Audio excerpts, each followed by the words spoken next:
పల్లవి ఒక 2 నిమిషాలు మాట్లాడవలసిందిగా కోరుతున్నా. ఓయి విద్యార్థి నాయకురాలు మాట్లాడిస్తాను.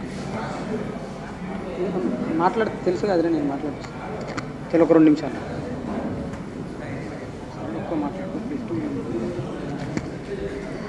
నమస్కారం అందరికీ. Go back Marwadi.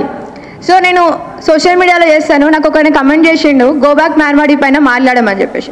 సో నాకున్న చిన్న అండర్స్టాండింగ్ ప్రకారం మార్క్సిస్ట్ పాయింట్ ఆఫ్ వ్యూలో క్యాపిటలిస్టిక్ గేమ్ అని చెప్పేసిన.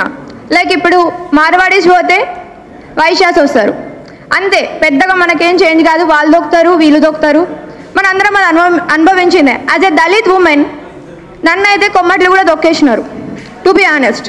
సో నేనేమని చెప్పిన అంటే ఇక్కడ జీరో సమ్ గేమే వస్తుంది, మనం వాళ్ళని పొమ్మంటే వీళ్ళు వస్తారు, కానీ ఎండ్ ఆఫ్ ద డే మనకు కావాల్సింది అందరికీ ఈక్వాలిటీ అనేది నేను మాట్లాడినా.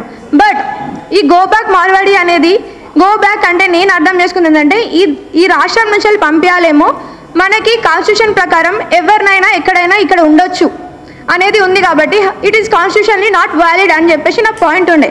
But now my point partially changed because ఇక్కడ మోనోపోలీ అనేది జరుగుతుంది.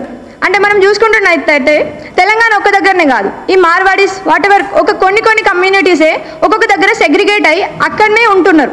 లైక్ ఇప్పుడు మనం ఒక వేరే స్టేట్ తీసుకున్నట్టయితే అక్కడ ఇంకో కమ్యూనిటీ వాళ్ళ మోనోపల్లి ఉంటుంది, మన స్టేట్లో మార్వాడీస్ మోనోపల్లి ఉంది. అంటే మనకి ఇక్కడ ఈక్వాలిటీ అనేది లేదు, ఈక్వల్ షేర్ అనేది మనకి ఎకనామిక్ పరంగా లేదు.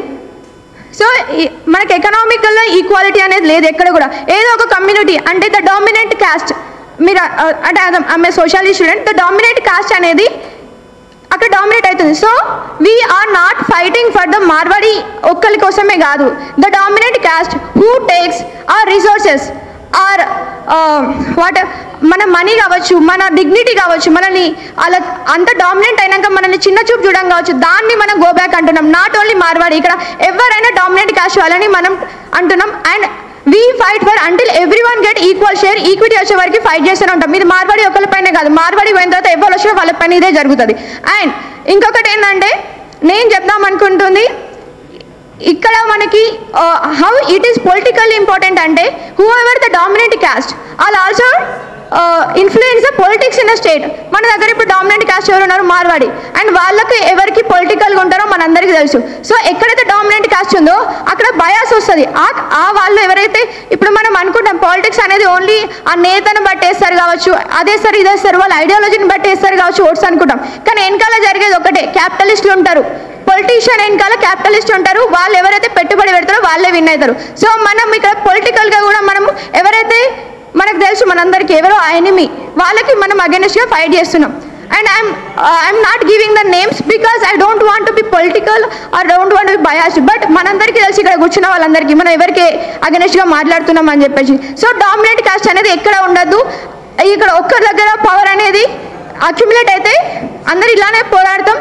అండ్ ఇదొకటే చెప్తున్నా, గో బ్యాక్ మార్వాడి తర్వాత కూడా ఇంకా వేరే ఎవరు వచ్చినా డామినెంట్ క్యాస్ట్ ఏది వచ్చినా కూడా ఈక్వాలిటీ లేనంత వరకు, ఈక్విటీ లేనంత వరకు మేము దీని గురించి ఫైట్ చేస్తూనే ఉంటాం. Thank you one and all. Thank you Pallavi చెప్పినట్టు సమానత్వం లేని చోట పోరాటం జరుగుతుంది. మార్వాడీలుగా ఎవరు